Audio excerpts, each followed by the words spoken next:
Welcome, everybody, to day 2 of Catalyzing Change Week 2025. My name is Maria Arismendi, and I want to welcome you all to this exciting conversation around converging forces, technology, agriculture, and finance for rural silver economy. I am really excited about this conversation in particular because it really highlights the co-creative and collaborative spirit that we always talk in Catalyst now. Catalyzing Change Week 2025, it's a full week dedicated to acknowledging all the amazing work that our members are doing across the globe and igniting more flames, igniting the change. Before we start, I do want to showcase one welcoming video to this day 2 of Catalyzing Change Week that evolves around climate, water, intergenerational innovation, cities, and livelihood. Welcome to day 2 of Catalyzing Change Week 2025.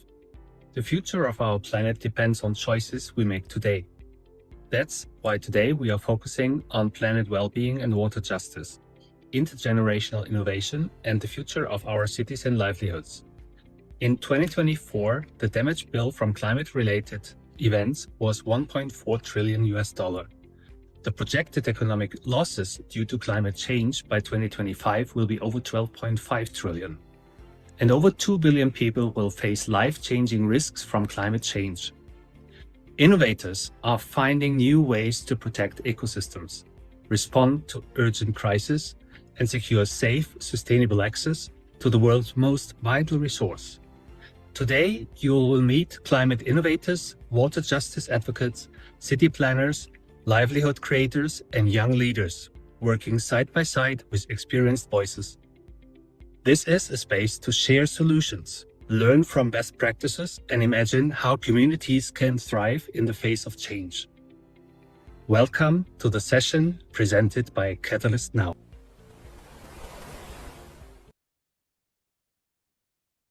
So without further ado, I would like to give the word and invite to the stage to Paola. Paola, welcome to Catalyzing Change Week. The stage is yours. Hi, Mary. Thank you very much. And thank you, everyone, to being here with us today. We are super thrilled to share our experience in one of our dearest strategies in Colombia. We want to start with, give me 1 second. Yes. Let me know if you all see the presentation slide. It's loading. Just give us, yeah, there we go. Perfect. So welcome, everyone.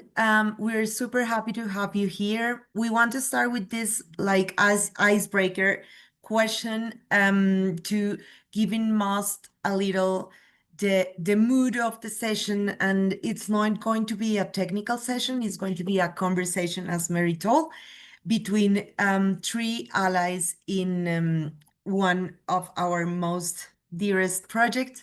And we have this question for break the eyes of everyone here. So with the reaction buttons in the Zoom, please answer this. When you imagine yourself as a silver adult, what does being silver mean to you? Slowing down, like it's a moment of time that, yeah, slowing down, or shining differently. Okay, I see a lot of hearts, a lot of hearts. Well, thank you, everyone. Yes, we also agreed with you. We also think shining differently is the new silver way to be. And in that note, I want to welcome everyone to our conversation today, Forces That Converge, Technology, Agriculture, and Financial Inclusion for Rural Women. We are 3 organizations leading this project, Fundación Alpina, Huella, and Mido.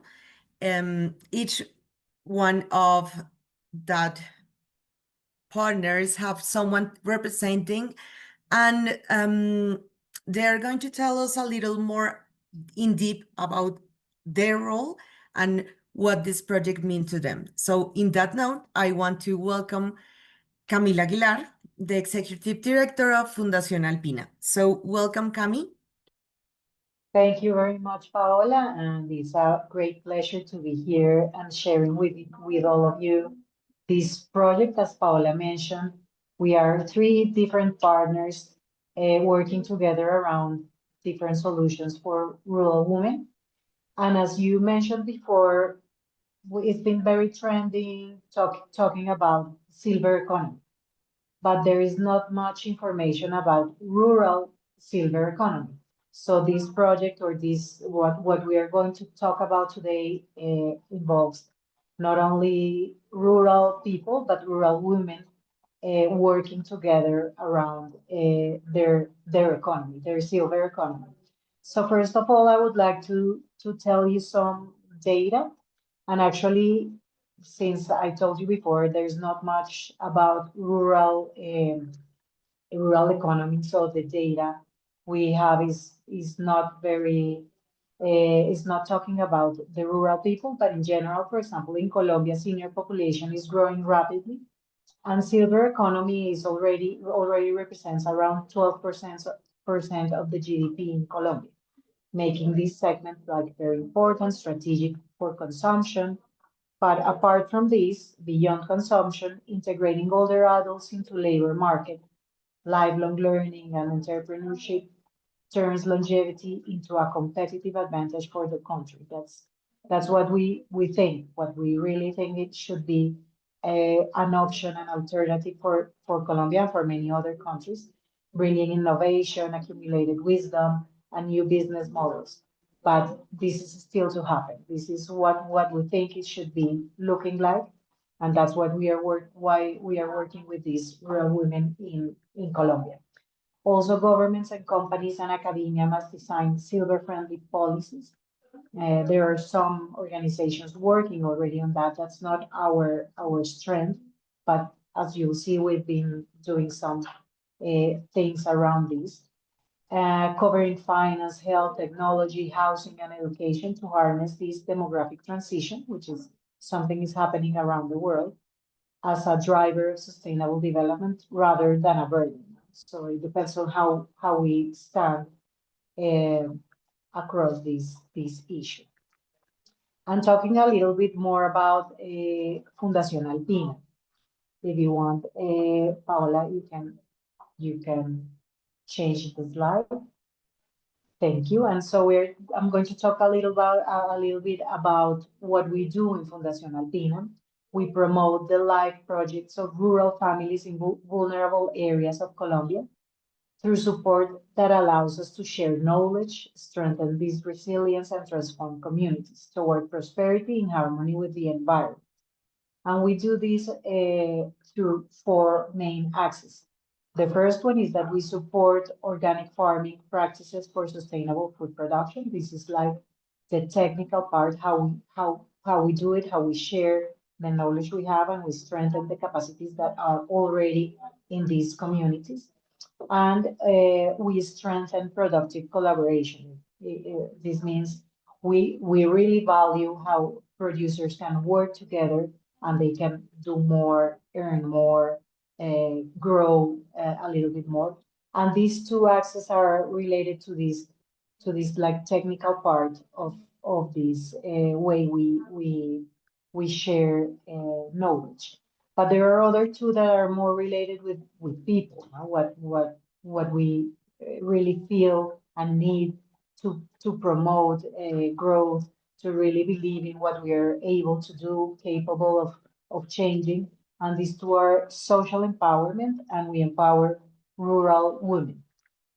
So this, what we are going to talk about is more related to this part of empowering women, but not only rural women, but these silver women in the rurality of Colombia. We work hand in hand with rural producers to strengthen this food security and promote gender equality.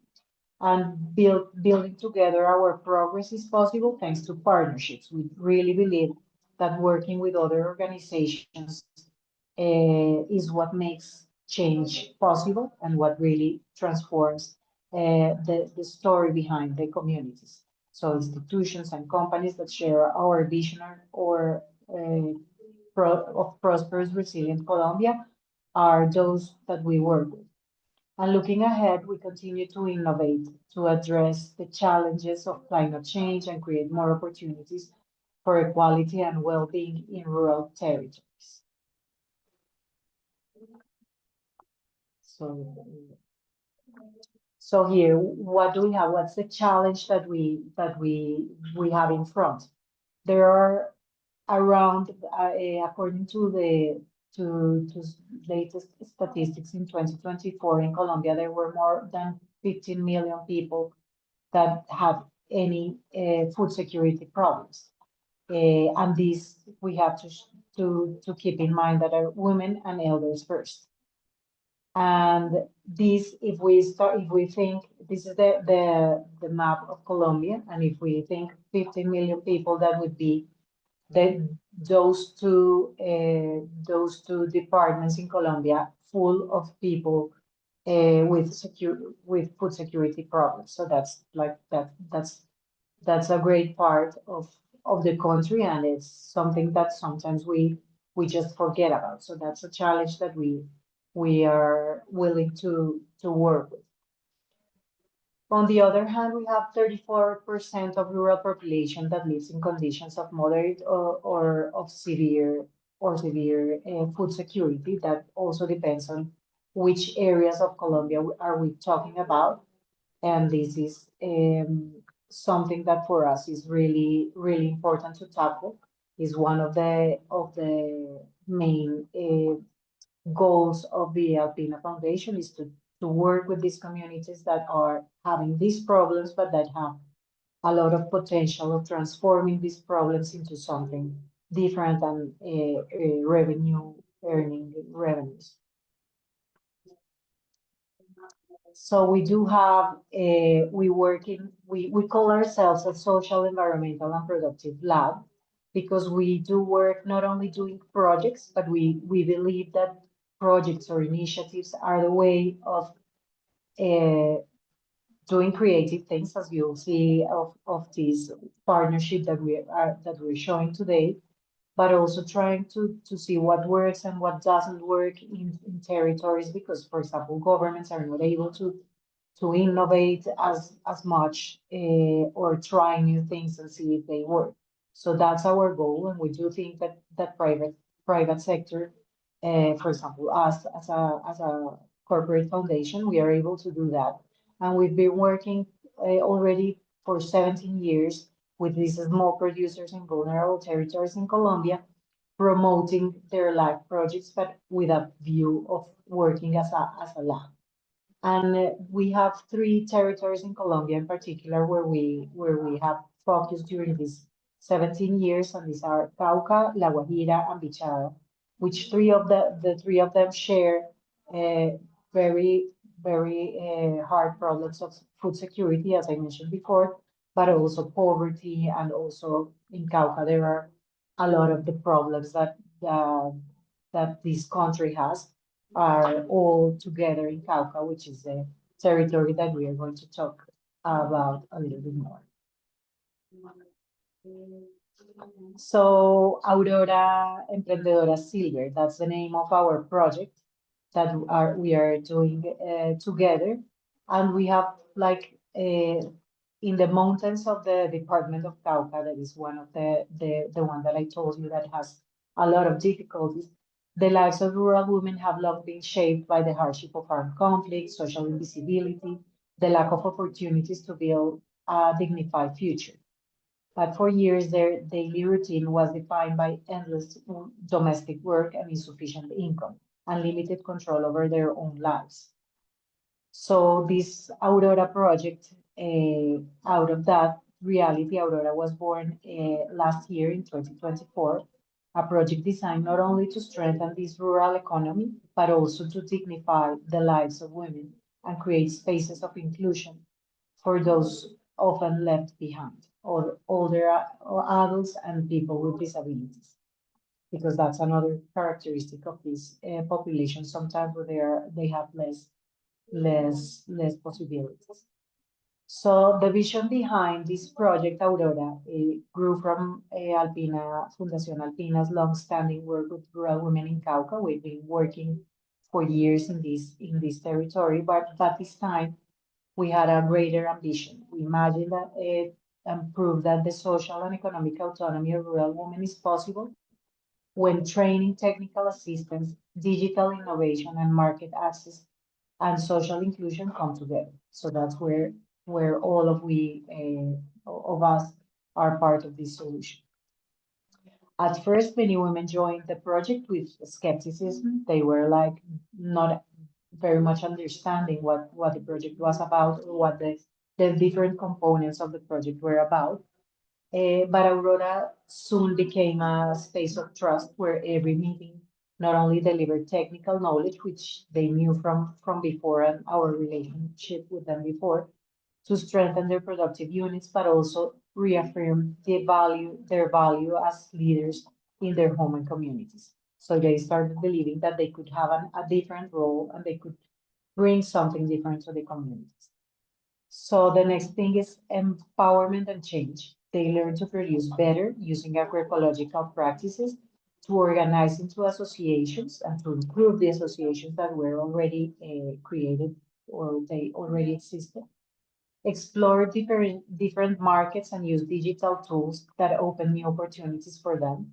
They're used to work in local markets, which is okay. But then if you try and see how to expand these markets, that could be something bigger for these women. And they began to see themselves as entrepreneurs, owners of their business and their decisions. So these associations that were built before, they started strengthening. So another factor very important is inclusion and dignity. What moved us most was seeing how women brought along those who had always been in the margins, elders in their families, members with disabilities. Every activity included strategies to ensure their participation.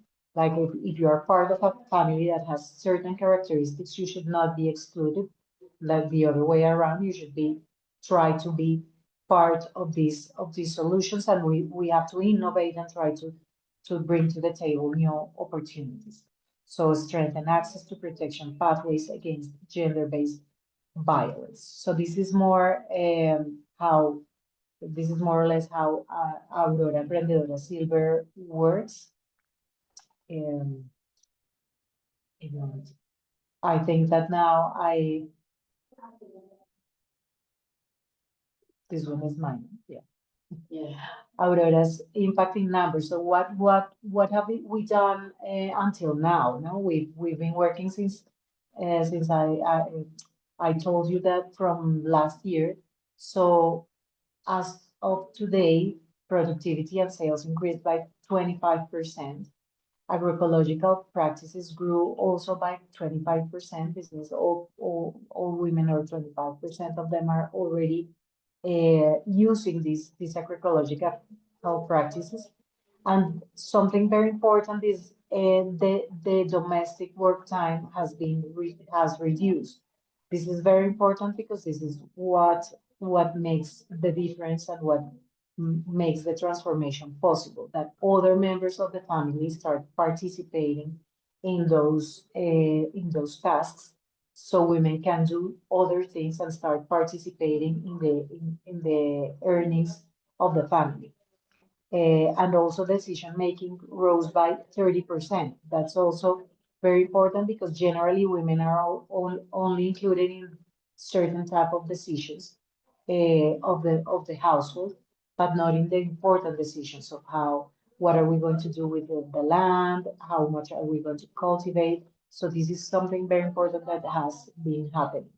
And 80% of participants adopted digital tools, and 100% of all incorporated actions to include older adults and people with disabilities in this project. This is some also a change in their minds and in the way of thinking generally, that the productive activities are for certain members of the family.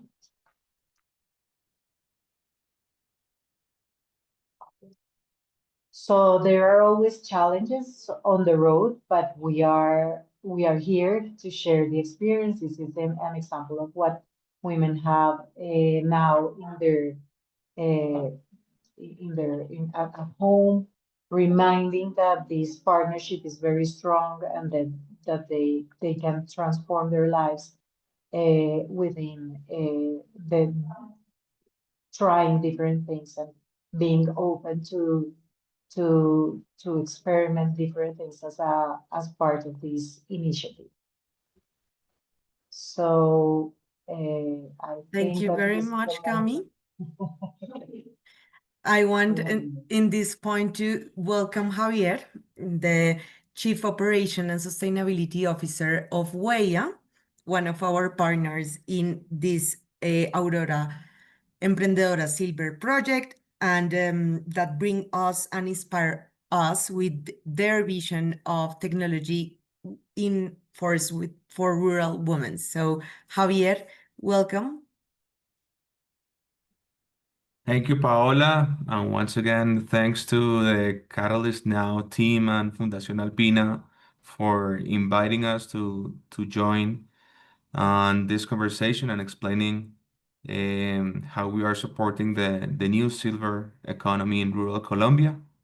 I'm the co-founder of Huella. In Huella, we are an agtech or agriculture technology company, and we provide a financial service which we call Farm Now, Pay Later, so that farmers can have access to their inputs such as seeds, fertilizer at the time of planting, and they can pay it with when they sell their crops when they harvest.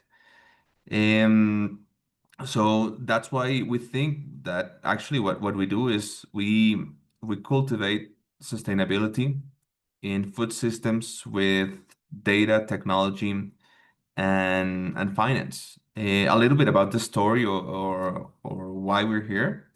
Um, so the holding company from which Fundación Alpina is part of, which is Grupo Alpina, which is the biggest dairy company in the Andean region in South America. Last year opened its CVC or its Corporate Venture Capital Initiative, and Huella was part of that initiative. And so in a way, Fundación Alpina and Huella were related. We're such as like long distance cousins. So Fundación Alpina invited us to join and see if the service and the technology that we had built could support this beautiful initiative in Cauca. And that's how we enter into the game, and we started discussing options and ideas and how a pilot can work, and how can we use these new tools into financial inclusion to foster prosperity and improve livelihoods from these communities in Cauca, Colombia. Um, so a little bit of why we do what we do. So especially in Latin America, food systems are extremely informal, and especially the procurement process of food and beverages companies is extremely informal. And we believe that the root of the problem is lack of financing for farmers. So where farmers do not have access to certified seeds, to inputs, to any sort of cash to pay for labor, it means that they cannot comply and they cannot supply good enough um, produce for food and beverages companies, and this has a huge implication into the informality of the system. And let me explain a little bit why. So the uncertainty of procurement for food and beverages companies, it's actually it translates into cost increases for these companies. Just to give you an idea, a company like Bimbo in Mexico, which has an annual revenue in average of 100 million US dollars, loses $8 million just because it doesn't control the prices of the corn or or any or some of the main products that they buy. And we believe that this is partly due to the informality of the suppliers. The suppliers in this case are the farmers. They work under informal conditions. 86% in Latin America work under informal conditions. And one of the causes of this is that they do not have access to financial services, especially access to credit. And without credit and without any access to adequate working capital, it's very difficult for them to once again produce in the best way to comply with the demands of food and beverages. Next, please. So that's why we will build Huella. So what we did is we built what's called a confirming service. And that confirming service allows farmers to sign or to build a contract with the food and beverages companies where they agree to sell certain quantities at certain prices in specific qualities. And in order to provide that confirming service, we provide the working capital to the farmers. And that working capital is in kind seeds, fertilizers, soil conditioners, and all the things that they need to produce. In the case of Cauca, for example, the ovens needed to dehydrate the herbs that the women are producing. And this is a win-win situation for all the stakeholders in the value chain. So for farmers, of course, it's a cash flow increase and access to working capital, which it's very difficult in these regions. And from food and beverages companies, it translates into cost savings. And once again, if we even look at a bigger picture in terms of sustainability, having access to the adequate types of seeds, fertilizers, and so on, even translates into a less impact to the environment, because they're using the adequate type of inputs for their production. Next, please.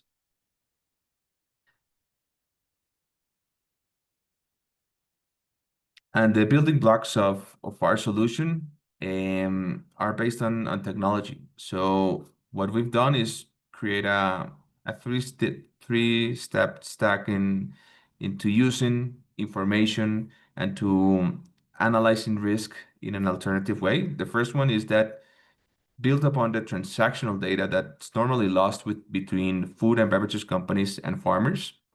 Having access to alternative socioeconomic data from farmers and analyzing food prices, historical food prices, we can create an alternative credit score mechanism. And that mechanism allows us to see risk differently from traditional financial entities to farmers. So that's understanding farmers in a different way, understanding how they manage risk and how can we assess that risk differently.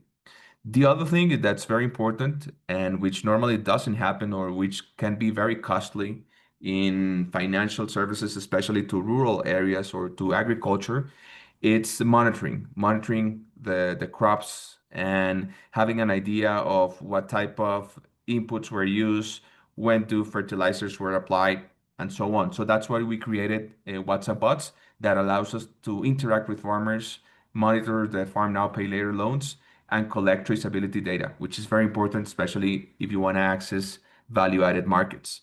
And all of this we put together in a traceability platform, which you can actually see and by yourself if you can scan this QR code. And it allows us to provide information for different aspects or objectives, such as new markets, or once again, understanding risk on a different measure. We can also even understand carbon footprint from any sort of production. Next, please. And how do we see the future in this project? So all of this data, all of this information, its main objective is to decrease the level of informality in the value chain. So food systems can have more formal ways of relating. And the way that we see it is that this information and the information and the data that the Aurora project builds allows to build trust between different partners, such as the end buyer of the crops of the women in Cauca, but also for future projects. And for future projects, what we are creating here, it's digital identities, digital economic identities for the women in Cauca. And with those digital identities, which can be accessed easily to from any stakeholder in the project, it allows to have access to new markets. It allows it to have access to new financial services such as insurance. We can monitor what we are doing to the environment and to the natural capital, such as how is the project or the production process guaranteeing soil health.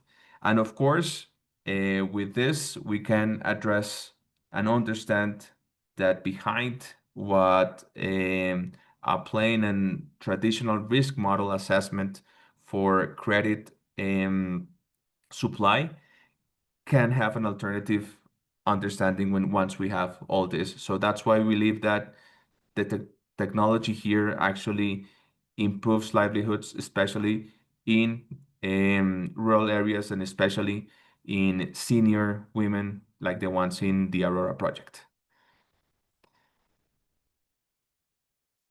So the invitation here is that to cultivate sustainable food systems with innovation, financial inclusion, and technology. And now I'd like to tell a little bit of a story on how we are not just working with the Fundación Alpina, but bringing others to support this beautiful initiative. And this is where the universe and serendipity coming together. So in Huella, we are part of Latin American network of agtech companies, agriculture and technology companies, and every year we meet in Costa Rica, and just last year, and some of the insights and learnings of our process, especially trying to reduce the digital gap and introducing technology in agriculture and in farmers, where farmers are in average, at least in Colombia, above 50 years old. One of the insights that we were learning is that communication with WhatsApp bots was dominated from audio messages. So we had built the whole now technology using decision trees, some generative AI for the WhatsApp bots, but many of the messages and the interactions were through audio messages. So that's a challenge that we were facing, and that's where we met Nico and his team. And Nico's from Chile, but he's part of the same network, of the Active network, and that's where Miro came into place and helped us to solve a challenge we were facing in the project. So the floor is yours, Nico. Yes, thank you for the introduction, Javier. Hi, everyone.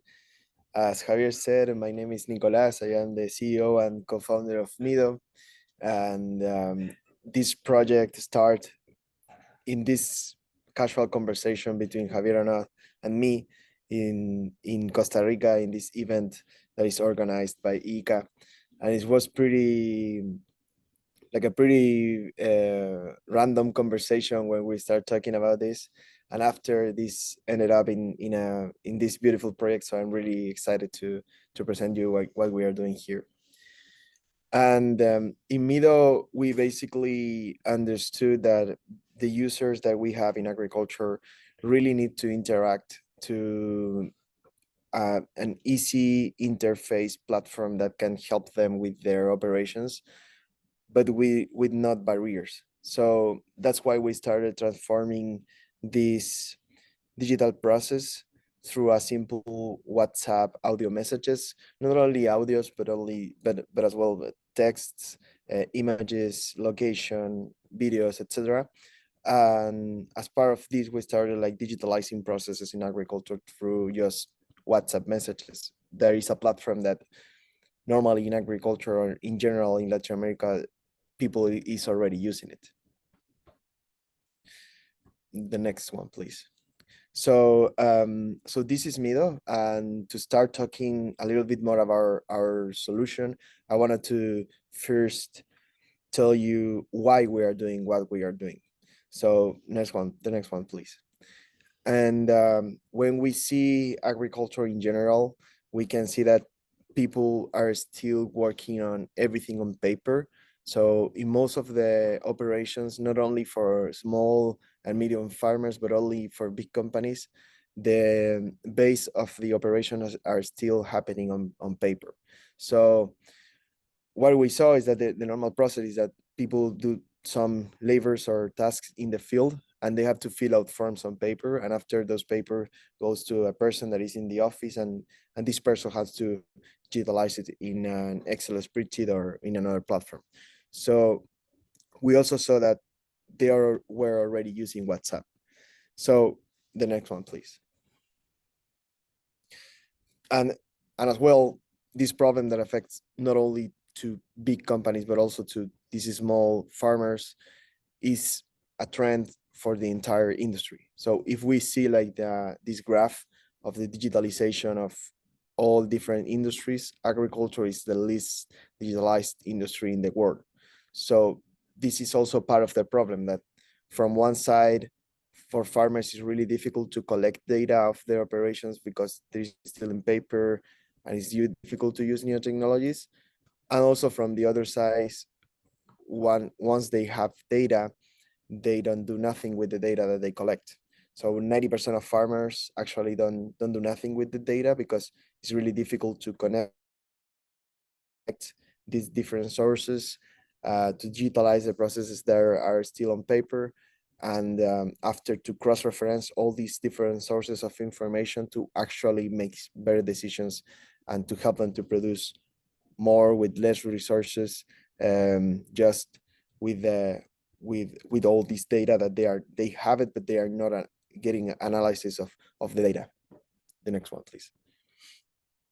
So basically what we asked to ourselves is, what if people could continue working in the way that they're working today, just through a simple WhatsApp chat, and we can connect all the different sources of information, weather information, satellite or Excel spreadsheet or other parts of the operations, and help them with the operations. So from one side, they can collect information or data of the daily workflows, and after we cross-reference that information with other sources to help them to produce better, with, as I said, like with less resources, have better results. So it is like a system that is helping them in a really easy way through a simple WhatsApp chat to help them to produce better. Next one, please. All right, so that's the end, but we're already working with different companies in Chile, in Mexico, and in Latam in general, in Colombia. I am from Chile, and yes, so this is being like what we have been developing in Mido. Thank you very much.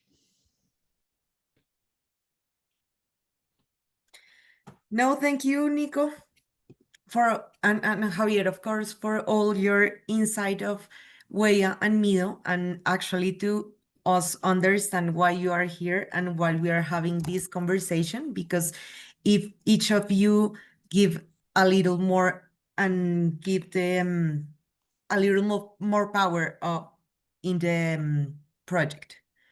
In that note, we want to ask you all, and because the next part of the webinar is for we to chat a little, and we really think it's more important for us to understand why working together is more important. So we have a little question for you to answer with the reaction buttons in here in the Zoom screen. And which do you think spark more lasting change? Technical skill and innovation or emotional and social skills? For the conversation that we're going to start to having, it's really important for you to have that in mind. We have some thumbs up, we have some laughing faces, but we want to actually hear from Cami, Javier, and Nicolas what they think.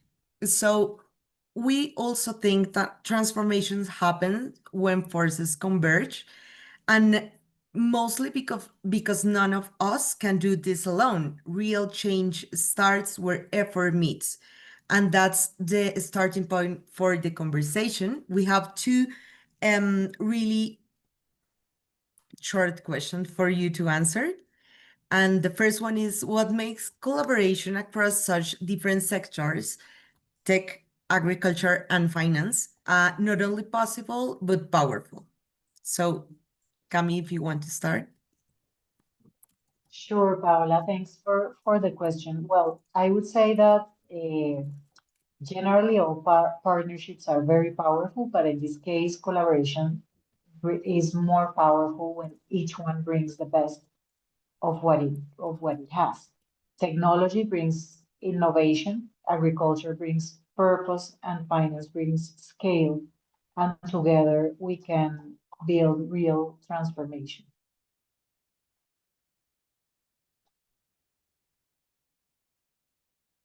Uh, you are, yes. Thank you, Camila. Javier? The way that we see it is that even though sometimes it may seem that like foundations or startups or technology-based companies had different um, goals, and I think they collide when you see vision and mission in terms of using technology as a way to improve the lives of many, and in this case, especially to farmers and to women farmers that live under very like vulnerable conditions. And going back to the previous question, we think that it's the technical challenge. It's something that can be addressed from a technical perspective, but it is more challenging to change the mindsets or the relationships within these type of food systems. And let me explain why. So as we said before, we definitely believe that technology allows us to build trust between different stakeholders in the food chain or in the food systems value chain. And when we start using this technology to create a world where there's a future, or there's a world where there's many harvests or seasons, I think that we can create opportunity, and I think that's something of the things that we've learned along the process. So when you go to the corporate side, to food and beverages companies, they have plans and visions that go 5, 10, I don't know, even 30 years. But when you go to a farmer, and especially to a woman farmer in Cauca, Colombia, it's a one harvest vision. Just let's see what we can do in this semester or this year. But when you start seeing that there's a story that can go and have different seasons and different harvests, I think that's where you start really changing mindsets. And these mindsets allow them to build the confidence to use technology, innovation to improve not just their lives, but the lives of their families and their communities. So I think this collaboration is about that. It's trying and building on those supporting grants to blocks to foster changing mindsets in these communities. Yes, and I will also would like to add something about the tech side. You know, it's like right now we have been seeing like AI like a big revolution in every different industries. And for me in agriculture is going to be like we have been really as I show you at the beginning, this graph of agriculture is the least digitalized industry in the world. I think AI is going to unlock that digitalization because right now with AI you can do personalized software that is before AI was really difficult, and we know that farmers are really different one to each other. So now with AI we can build software that can adapt to different realities of different farmers. And from the other side, people can stay like not learning how to use new technologies. They can use the technology that adapt to them. So I think AI combining with agriculture, finance, and other technologies are going to be really helpful to help this specific industry to go from this side of the graph to actually go and move forward in digitalization, and actually in helping them to produce better, and to have better results. Yes, and of course, this kind of partnership are the one of the first steps to know what they need and how all can converge here. Awesome, thank you. And we have a second question, is on the same matter. So what have you learned from working with each other? I think it's the most important part of the conversation to understand how the partnership works and how can we share with all the people that are here today how the partnerships can make bigger impact and create lasting change. So, Cami. Yes, Paola, thank you. And I would start saying that one of the things that we've learned not only from this partnership, but having in mind that partnerships are for us like the way to work, is that it's very important to co-create. I mean, it's very important to share all of our purposes and to really try to make one bigger purpose out of that. Is not easy. Obviously, there's one track, there's one topic. I mean, rural women empowerment, silver economy, but we do need to understand each other needs to really have a partnership that lasts and that have impact. And so when you ask how your organization thinks about impact, I would say that for us in Fundación Alpina, impact is something that lasts, that is sustainable, that is that makes part of whoever participates in that project or initiative, and that they really appropriate that solution or that way of working, or they change their mind towards something. We really think that impact is something that can transcend and go further without the specific help of those who were initially part of this project or initiative. So I would say that impact for us is how you really uh, you are really able to make something last and be part of really the solution from that moment onwards. On on our side, I think some of the most interesting things that we've learned is that building partners such as Fundación Alpina into this type of projects, once again allows us to understand and see risk in terms of of agriculture production differently. In this case, Fundación Alpina, it's a partner that reduces the risk in the traditional way that we at Huella analyze it. And that has an enormous impact into letting us open new ways in which collaborations between startups or agtech companies, foundations, and corporate partners can have an impact into regions or into food systems in general. And the other one, it's especially the showcase or the lessons that we can share with others, and like this type of events and other initiatives that have been documenting the project and the lessons and insights of these collaborations are very powerful, because they can inform others, and they can show others in which ways that we can transform and have impact into rural communities. So that's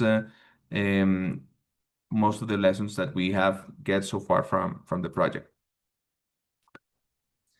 Yes, and for us was like the way that we saw impact really changed when we started working with Fundación Alpina. At the beginning of Mido, we were just focusing on working with this kind of big companies that they have a lot of resources and they want to digitalize their processes or to make better decisions with the data that they have. And after working with Fundación Alpina, we realized that most of the most important technology revolutions in the story of the technology has happened working with the majority part of the society. You know, at the beginning, for example, computers were just for rich people, and right now it's really accessible. Or cars, or whatever technology that you have seen to actually make an impact is when this technology is available for everybody. So right now we think Mido, like this kind of possible neo revolution in agriculture that can make this happen. So I think it all comes at the beginning working with Fundación Alpina, and now we are working in new projects with the small farmers here in Chile, for example, in the south of Chile, working with them, and also in Honduras with the FIDA Bank and other institutions. So I think we can start like moving into this impact that we really want to do in this industry. So that for us, it was like a big change on how we see the impact that we wanted to make with Mido. Yes, for us too. Actually, the Huella and the Mido experience give us a more wide perspective of the impact, because there is, of course, some impact in the way you can do the things, but show them new ways to make it better is always really and super important in these super advanced technological moments of life. And with that said, it's very, very interesting for us to think like local seeds can transform into global movements, mostly because, of course, Aurora was born in a very specific place, Cauca, Colombia, as we have been talking. But its message can travel far away. And I think it's very replicable in other places, not only here in Colombia, but in Latin America and in the world. And that's very, very interesting part for this conversation. And with that note, we really think this is just the beginning. This project have like a gender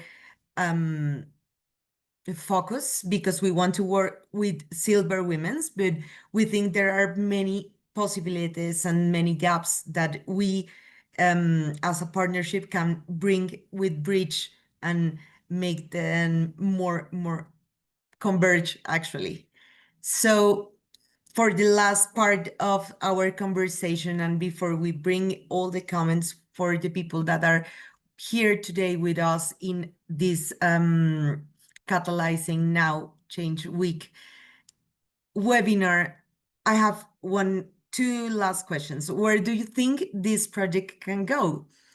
In that note, what if every rural woman could access the digital and financial tools to lead their own story? What if? What do you think could happen? And Javier, if you want to start. Yeah, I think that as we have said during this conversation, the informality that dominates agricultural, and especially in this type of rural regions such as Cauca, is that very important information is lost within every harvest, right? So digitalization and these new financial tools can actually use or record that information for improving livelihoods. And improving livelihoods is that if La Señora Oliva, which leads the project in Cauca, has access and it's an ownership over her information, and that information includes, of course, all the technical and production sides of the process that she's leading, but also shows that she is leading her community, her association, that it's going to allow her to build a new story, not just for her, but for her community. So I think that's why we need to keep on investing in giving and providing access of these technologies to these communities.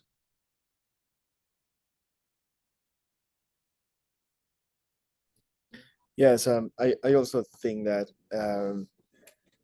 so it is really, we have seen with some our main clients here that is with climate change and all the things that is happening right now. Every time it's more difficult to understand where and when overall when farmers need to do certain kind of tasks in their fields. So I think with information being digital and helping them to produce more, that means like that we can do things even if we have this change in climate change, for example, or in other things that farmers cannot control. So I think it's really important for them to have these tools and this information to help them to produce more, produce better, to have a better production, and to also have better results for their families, for their life. So I think it's very, very important to continue going in this way and digitalizing all these other processes that they have and helping them to produce more. Yeah, at the end, it's like empowerment and sovereignty, no? Give them the power to Exactly. can take their data and their life experience to go ahead. Exactly, yeah. And in that note, I don't know, Nico, if you want to start and we can go back. Nico and Cami are actually fine at the end. What do you think? What's next for Aurora? Oof, it's a good question. I think it's probably that use this like a success case to like to go and to impact more families like this, you know.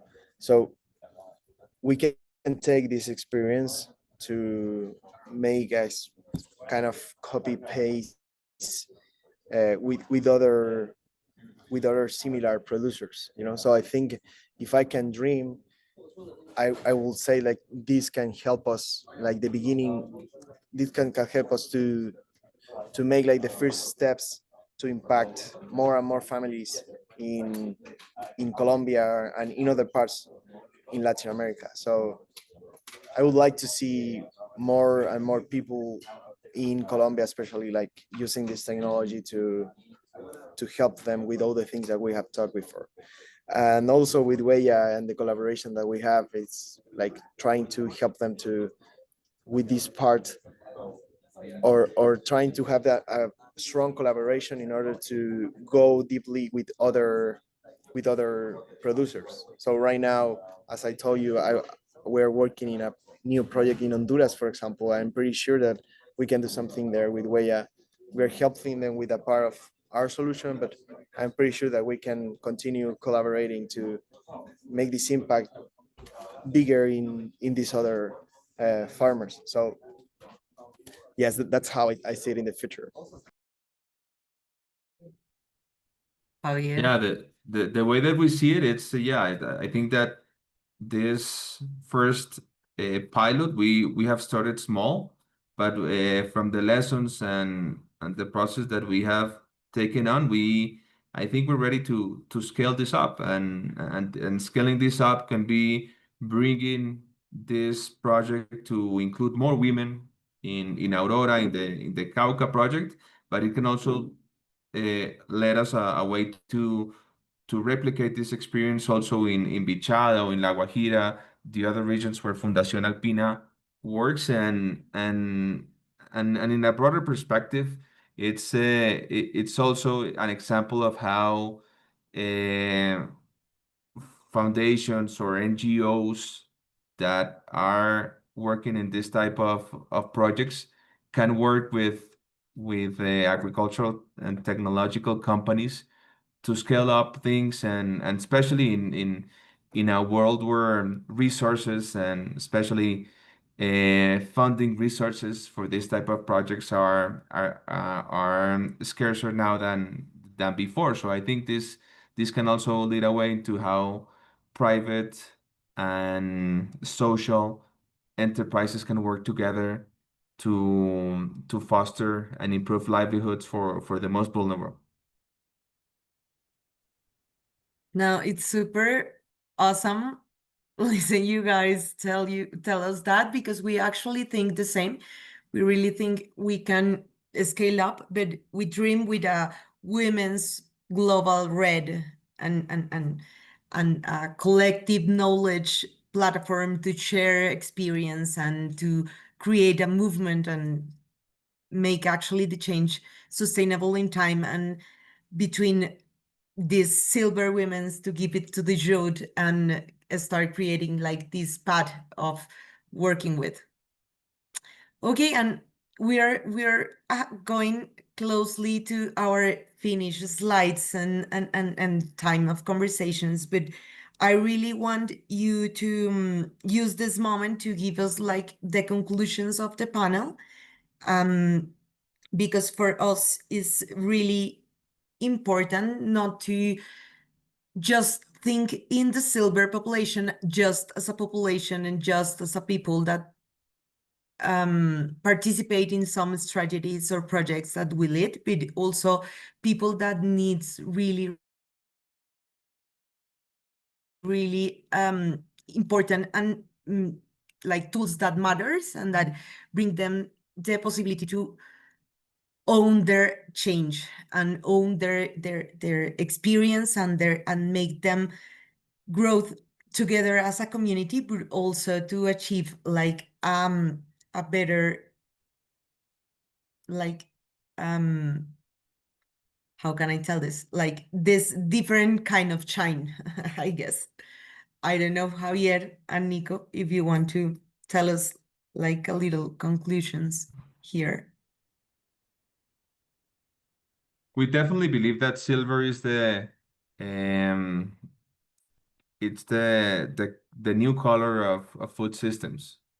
So we know that farmers are getting older and older, and new generations are not going to or deciding to have that way of life. So in order to keep food systems alive, to make them more sustainable, and to improve the livelihoods of thousands, we need to understand what's the best way in which technology, innovation, finance can help support silver communities. So I think silver is the new norm for agriculture and food systems worldwide. We have also seen that we have users that are 80 years old in Chile, and they interact with technology in a very way that I've seen with other young people, for example. They talk to the AI in a more lovely way. So they start, for example, talking with AI like, "Good morning, Mido. Today we started doing this and that." So they are like, they have the different way to interact with the technology. But as I said, I think this is a great opportunity to include them into technology. Like, we're having this AI and all the things that revolution that I've said before. So I think it's that I cannot be I really agree that silver is the new spark because of that. Right now we can include them and help them with their operations and everything, and trying to do it in a very and simple way for them. So yeah, I think I really agree with that.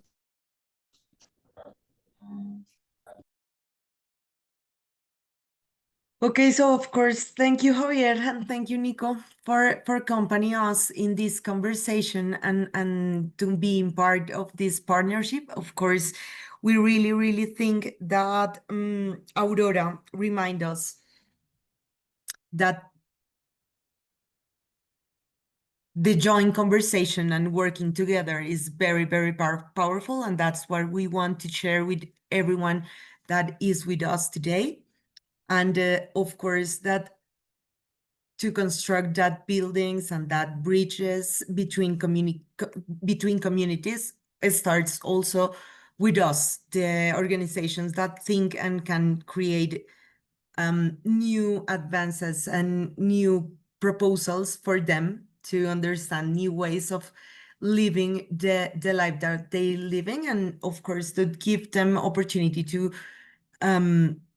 achieve more that they think they can in their daily basis. So thank you very much, all of you, and of course Mary and Catalyst for give us this platform.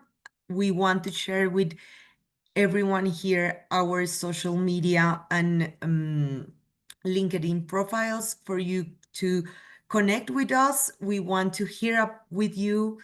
And that's it. I don't know if any of you have any questions or any comments about our project, our partnership, that we can talk right now.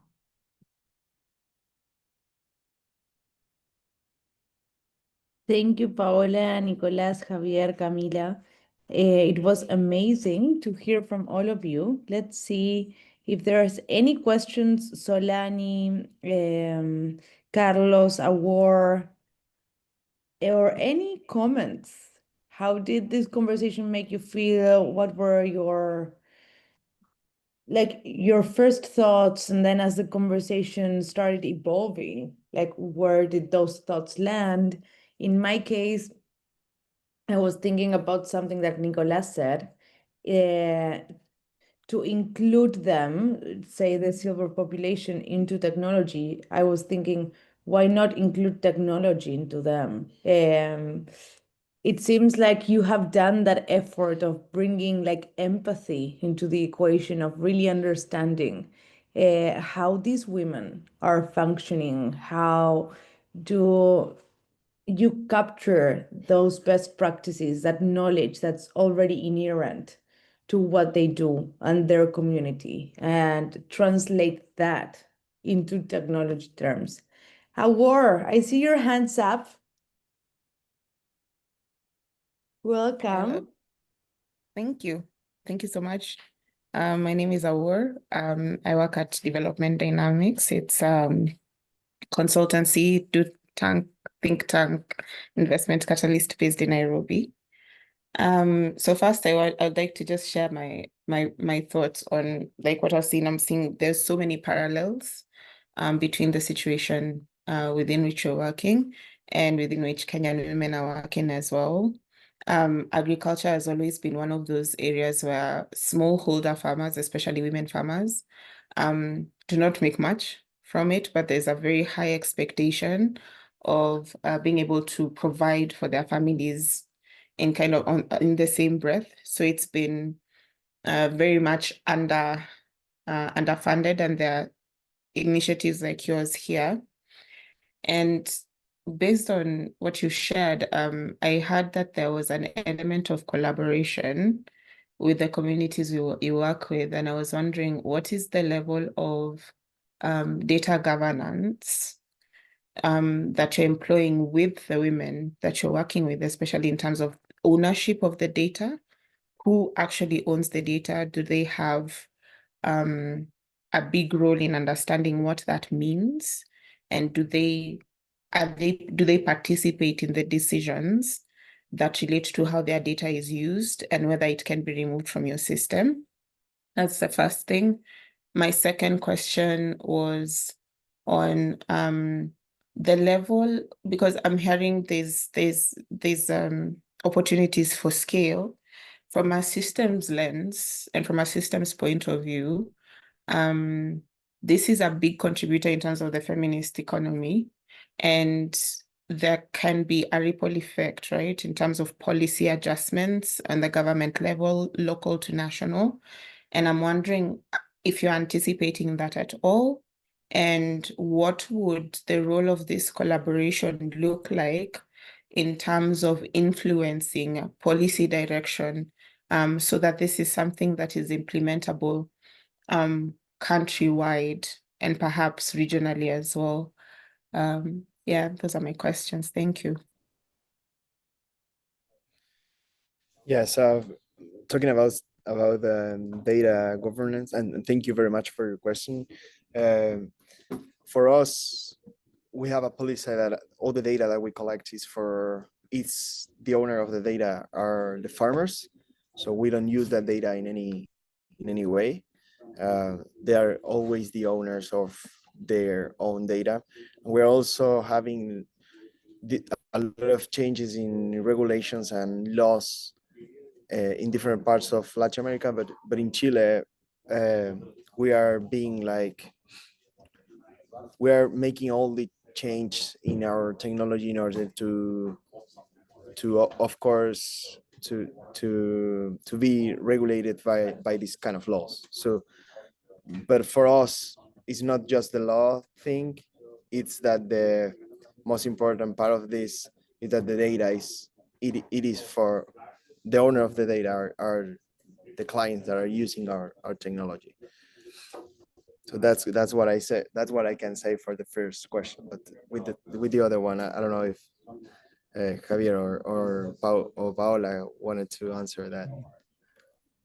Maybe on the first question, yeah, ownership of the data in this project, it's for the farmers. I guess the biggest challenge is, and that's part of what Fundación Alpina is doing, is trying to show the women at the Aurora project what is the meaning and what are the possibilities of owning that data. What are the possibilities of having more formal ways of capturing all the information behind their crops or their production or association process. So that's part of the goals of the project, meaning to that building these economic digital identities has value in the future, but showing and leading away to the value of that data ownership. It's part of what Fundación Alpina is. It's also doing in the project, and I think Fundación Alpina maybe has a better answer in terms of in which way their projects inform policy at a regional or local level. Yeah, thank you, Javi. Well, we actually start thinking that if the women's of the community doesn't measure what they are doing, they cannot understand which possibilities they can have. And that's one starting point, and that's the importance of they to own their own data. So they can have like a baseline, and with this baseline they can understand where are they and where they want to go. So that's really the importance of the data in our perspective.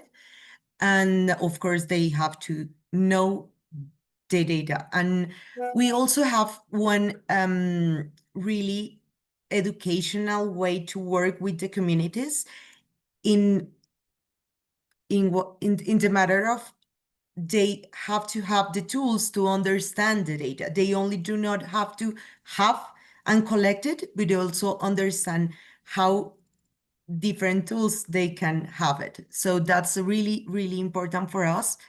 And in all the policy and like systemic change that we want to make, this is, as Javier tell, a pilot. We start working with a small community in one particular place, but we want to expand the reach in all our country, of course, hopefully in all Latin America. But when you can start to go to different territories with different contexts and different challenges, but the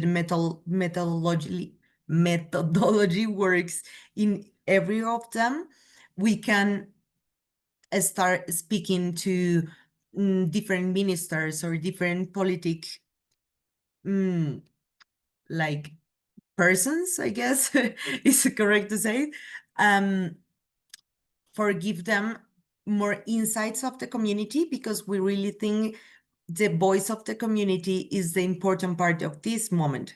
Because of course the technical, we really think the government have a knowledge of it, but the communities and their ancestral knowledge and how they work with the soil is for us really like the starting point. And we are actually collecting data to have these meaningful conversations, but that's our arriving point, to create systemic change through policy and create more contextualized policies that help them to not use the system, because it's of course super horrible to say, but to work with the system. I guess that's how I can tell you.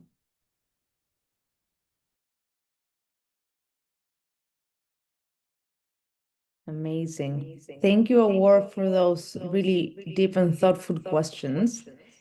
Let's see. Solani, Carlos, would you like to ask anything or contribute with your comments?